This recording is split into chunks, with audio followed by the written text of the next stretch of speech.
diterima di salah satu bank swasta asing di Jakarta.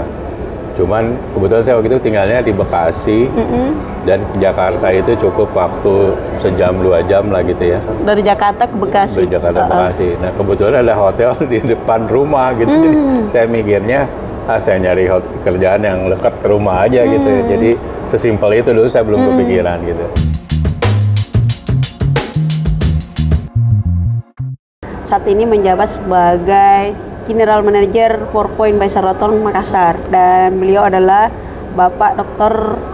Dino Leonandri. Nah, sebelum kita berbincang-bincang dengan beliau, saya akan membacakan terlebih dahulu siapa sosok beliau. Nah, beliau ini adalah pria asal dari Bandung, Jawa Barat. Beliau lahir di Bandung 1908, 19 Agustus 1970 yang silam ya. Beliau berpendidikan di program doktor manajemen UNPAD Bandung pada tahun 2020. Kemudian, wah ini keren nih, Certificate Hotel Administration American Hotel Lodging Education Institute tahun 2016. Kemudian Certificate in Business Management 2016, Prasetya Mulia Business School. Kemudian Master Degree in Public Administration UT 2024, wah baru ya. Master Degree in Law in Universitas Muhammadiyah Jakarta 2016, kemudian Master Degree in Finance Management Widyatama University Bandung 2022-2024, kemudian Fakultas Hukum UT 2023, Akademi Pariwisata Trisakti tahun 1994, dan beliau adalah Fakultas Ekonomi UKI Jakarta 1993. Saya membaca tadi ini sangat luar biasa. Latar belakang pendidikannya ya, nyampur-nyampur Pak. Ada pariwisatanya, ada ekonominya, ada manajemennya, ada macam bisnisnya, hikip hukumnya, wah luar biasa. Nah, tanpa berlama-lama, kita akan berbincang-bincang sama Pak Dino. Saya panggil Pak Dino, Pak Dino, ya, Pak Dino, Pak Dokter, Pak Dino ya.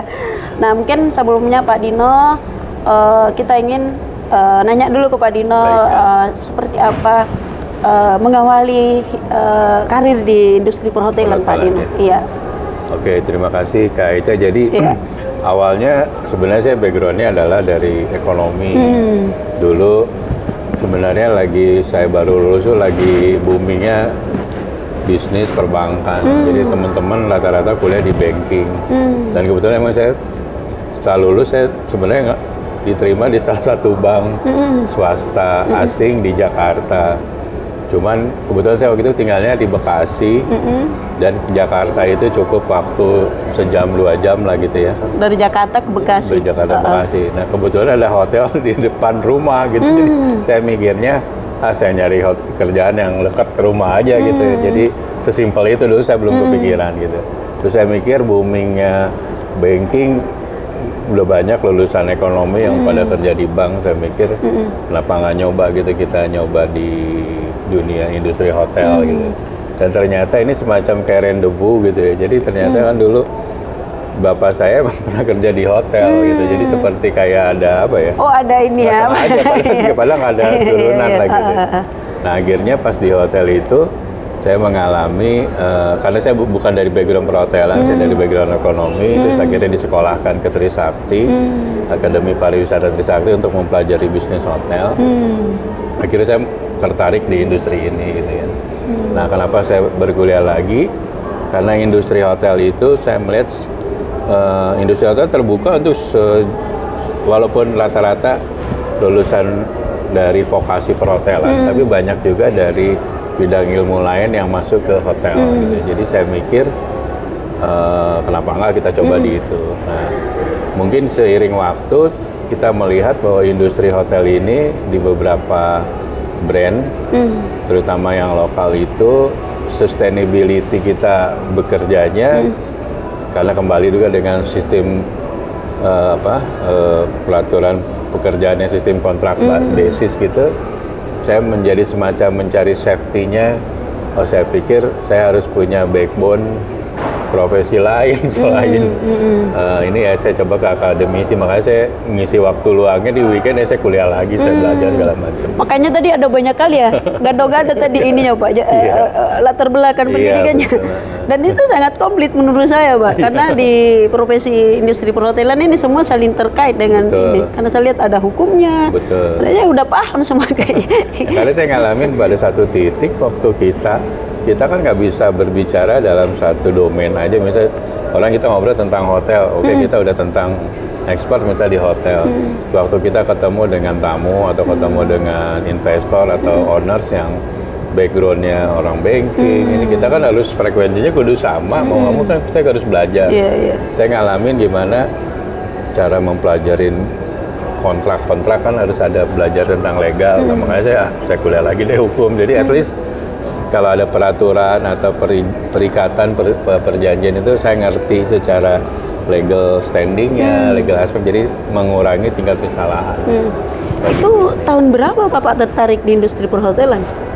Ya, pas baru lulus aja ya, itu karena nggak kerja pertama di industri hotel, jadi keterusan jadi hotel. Tahun berapa tuh Pak? Saya lulus 94 nih, jadi oh tadi 94 udah langsung tertarik dengan itu. Langsung ke hotel.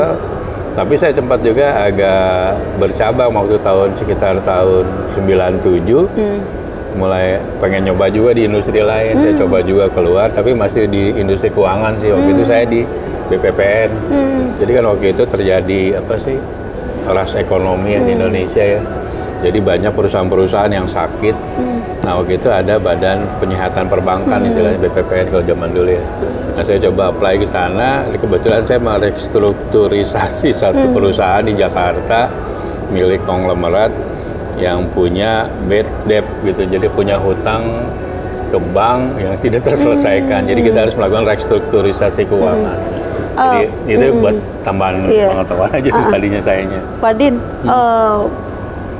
karena kan tadi masuk di industri perhotelan itu ada banyak hal untuk kita harus bekali diri ya. Yes, betul. Kalau menurut Pak Dino, apa sih yang paling harus kita miliki? Mungkin bisa jadi bahan buat adik-adik kita, anak-anak kita yang ke depan yang ingin bergabung di industri ini. Mungkin ada yang ingin disampaikan juga Pak. Iya, kalau buat mungkin tips sukses buat adik-adik terutama yang udah berkarir atau mengambil kuliah di vokasi perhotelan, ya kita harus ready menjadi ibaratnya menjadi servis atau pelayan lah intinya. Tapi itu kan bahasa yang sangat basic ya, tapi secara umumnya sih yang dibutuhkan adalah mental attitude yang baik gitu. Jadi mau belajar, terus mau menerima masukan, dan nama di industri hospitality kan kita akan mengalami berbagai macam jenis orang ya. Kita harus bisa kapan kita bisa bersikap selalu mau mendengarkan gitu. Makanya kan sekarang banyak gaya hospitality ini yang coba diadop ke industri perbankan ya. Sekarang kayak di banking, zaman dulu kan mungkin banking orangnya kaku gitu. Sekarang lebih mulai bisa salah satu bank swasta nasional kan sekarang dari tenaga pengamanannya sudah ramah gitu. Si tamu tuh benar-benar kita mau bikin ATM tuh dari A sampai Z-nya benar-benar pelayanannya seperti di industri hotel gitu. Jadi ini mungkin kelebihan dari industri hotel yang akhirnya diadop di bisnis-bisnis lain. Pak Din, ini kan saat ini Bapak memimpin salah satu hotel chain yang terbesar di dunia juga ya, Marriott Group, dan saat ini Bapak di Four Point by Sheraton Makassar. Nah, itu gimana sih Pak ceritanya sampai bisa tergabung di Marriott Group? Jadi saya ngalamin juga di industri hotel ini, memang kadang-kadang memang karir seseorang tuh ada dua pendekatannya. Dia akan pindah-pindahan atau kutu loncat gitu, atau memang dia berkarir dari satu hotel tapi dari satu profesi terbawa.